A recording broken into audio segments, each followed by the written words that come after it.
Hello and welcome to this edition of Assembly Calendar. I'm Visscher. Our guest today is New York State Assemblyman Mark Johns.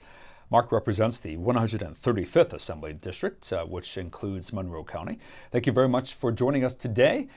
We will be discussing with the Assemblyman over the next 15 minutes or so some of the legislative issues facing the state legislature, specifically the Assembly. Here in Albany, we are in the early parts of May as of this taping, and just a few more weeks left of the 2018 session. Of course, the Assemblyman has some priorities of his own they'd like to see happen here in Albany. Sir, nice to see you. Yeah, good morning. How are things going? I think they're going pretty well. But, we just completed a budget season, and I've been here in my 8th year. We've gotten 7 out of 8 on-time budgets. Well, that's the good news. But the fact is that the New York State debt limit is, we're getting very close to the New York State debt limit. And unfortunately, with a lot of our budgets, there's just too much borrowing. And that's going to be a real impediment to, future budgets, really. Now, you've been down here, like you just said, 8 years. Right. And those on-time budgets have been approved. What were your overall thoughts on this year's budget? Well, that there's a little bit too much borrowing. They say that the budget is capped at a 2% increase, which, sounds good. But that's about $2 billion a year extra we're spending over the previous year.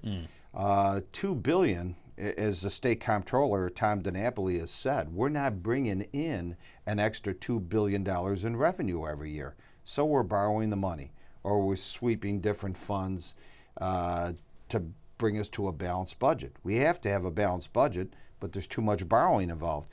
And when you take a look at where we get most of our revenue, it's state income tax and state sales tax. Well, that is not going up $2 billion a year. So where's the gap come in? If anything, there's been a decline in the population in New York. Oh, yeah. So the tax base has dropped some. It's unfortunate, but in Western New York, 100,000 people leave Western New York every year. And, they're going to the Carolinas and other places. And as the governor says, we spend more on education than any other state. So we have, primary, secondary education, free college tuition at state schools now. And some of our best and brightest are moving down to Raleigh, North Carolina for better paying jobs, 1/3 the property tax. So it's good to have a well-trained workforce. It's even better to keep them here in the state. You have been down here a long time, and one of the dubious titles that Albany has received over the past several years is a dysfunctional process, legislative process, and that is tied into corruption. Talk to us about your overall thoughts on that. Well, that's what, unfortunately, Albany is known for, dysfunction and corruption. And we just saw that with the Attorney General, having to resign. It's unfortunate in New York State, but the corruption, it's obvious. On its face, we know what it is. The dysfunction, one of the realities that I learned when I got down here, in the state assembly alone, we author more bills than the U.S. House of Representatives. We vote on less than 10% of those bills. Now, if somebody has a good bill, they ought to have an opportunity. My thought is, let's give everybody an opportunity once every 2 years, once every term, to bring up a bill. And then we'll bring it up to the floor, we'll have a debate, discussion, up or down vote. And when you look at some popular issues out there, term limits, campaign finance reform, get rid of gerrymandered districts, a unicameral legislature, which would get rid of a lot of dysfunction and save us $150 million a year. These are good ideas, but for some reason, they don't come up for a vote. So my thought is I composed a bill called the SOUL Act, that it would be, everybody would have a single opportunity to legislate equally. That's what the SOUL Act means. And we vote for every kind of equality down here in Albany. Why not legislative equality? And, we stood up to try and have a rules change, and they wouldn't even allow a rules change in the state assembly. Yeah, and you brought that up earlier in the year, back in, I think in February. Right. You brought this up for a possible up or down vote, this resolution. I think you tend to bring this up every year. Yeah, we every new session we have an opportunity to talk about rules changes, and this would just be the rules changes in the Assembly. We could set an example for the rest of the state and really for the Senate as well, but for some reason, you know, we don't allow these rules changes to take place. Well, let's go ahead and take a look at that video, and we'll come back and discuss in further detail about the SOL Act with Assemblyman Mark Johns. Yes, Mr. Speaker, I offer the following resolution and request an opportunity to briefly explain it. Proceed, sir.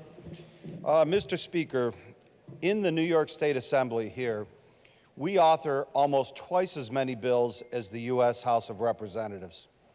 And yet, at least half of the bills that we pass in this chamber never come up for a vote over in the Senate. So I think this is a good opportunity. We vote on all kinds of equality bills in this chamber.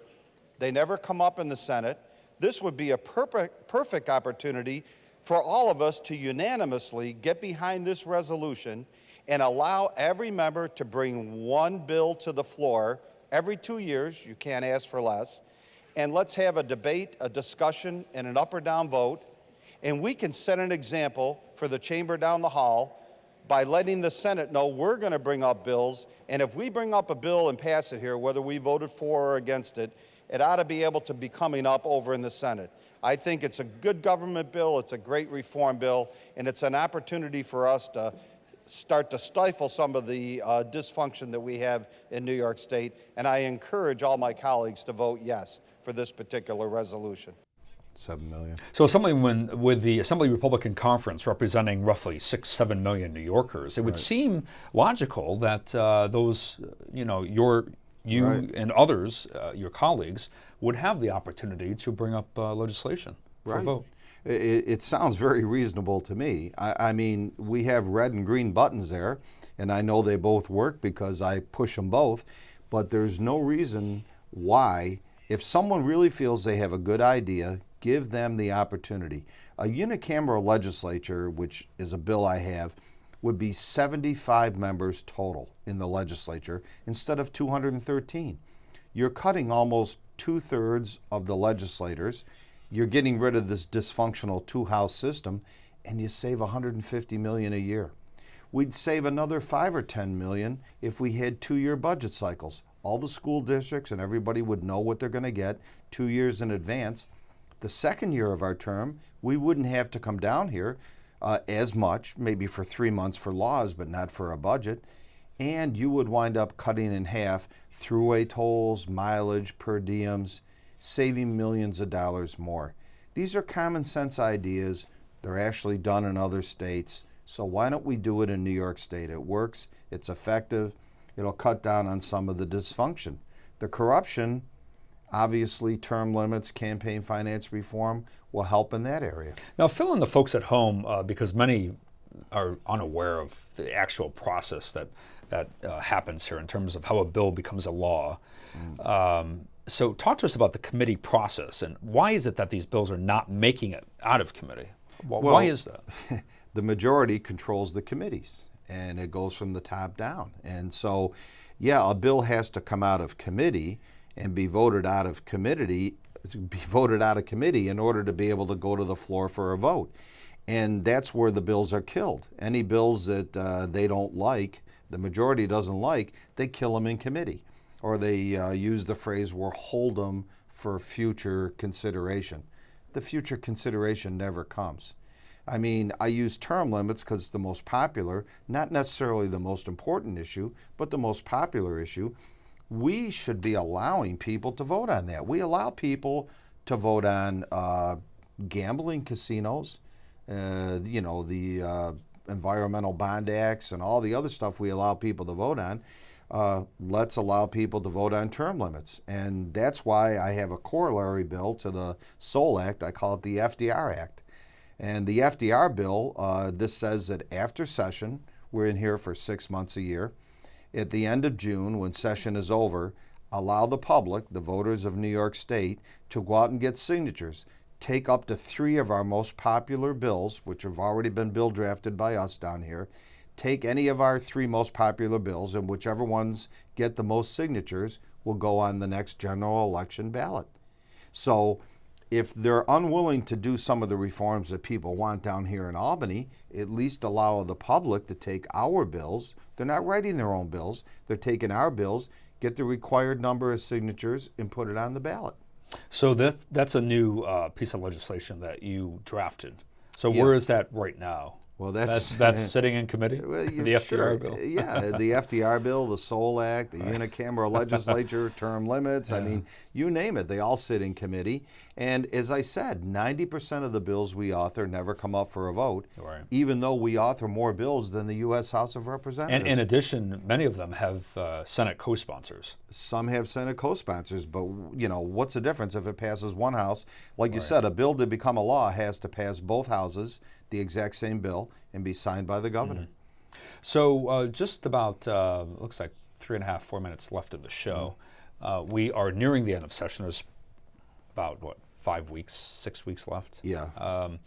Do you have, in addition to these bills, what would you like to see? Any priorities for the remainder of session like to see happen? Well, I think, if you take a look at New York State and what just happened, and people when they view this video are going to realize that the Attorney General just stepped down, we need to do something to make clear what the process is down here. We have Sunshine Week down here, and all the media and newspapers talk about, open government. And then you see things going on behind the scenes that are less than reputable. So I think we need to pass more bills to open up government. For instance, looking in the budget how we have all this economic development, and look at all the people that are going on trial because they've taken economic development money, handed it out to friends and campaign donors. You got this vicious cycle of money out, campaign donations in. You know what? That is corrupting just by its nature. Well, specifically, I think you're referring to the Buffalo Billion. Well, that's one of the trials that's going to be coming up. SUNY Polytech, the nanotechnology trial, the head of that is going to be going on trial. Sheldon Silver right now, the former speaker, as we speak, as we tape this show, is on trial for corruption that he was involved with. A second trial. A second They're trial. retrying him. Look, he was, bring back term limits again. Sheldon Silver was here for 40 years. 22 years he was the boss. For 22 years he ran the New York State Assembly. Too much money and power in the hands of one person has a tendency to be corrupting. And you could argue that it begins at the top. Yeah. Because the person who's in charge, although they claim that they're not aware of what's going on, they probably are. I mean, in terms of economic development, funneling money, then these different, and even the Startup New York program, really hasn't been all that effective. Right. When you take a look at tens of thousands, hundreds of thousands of campaign donations coming in, millions of dollars in economic development going out, that's a pretty good return on your money. And it certainly on the surface looks kind of corrupt. Well, we'll certainly have to stay tuned for that. Nice to see you, Assemblyman Mark Johns. Hopefully we will see you again. Hopefully we'll see everybody again. Sometime soon. If you'd like to reach out to Assemblyman Mark Johns, you can do so. His contact information is on the screen there. His district office, 268 Fairport Village Landing. That's in Fairport. Zip code is 11450. You can call the Assemblyman at area code 585-223-9130. You can also email him at johnsm@nyassembly.gov. The Assemblyman is also available on social media. Fill in the folks in at home in terms of how to reach you on social media. Facebook? It's Mark Johns at Facebook, and or markjohns.org at the website. Oh, excellent. Well, you can reach out to the Assemblyman at those two locations as well. Thank you very much for joining us today for this edition of Assembly Calendar. We will see you next time.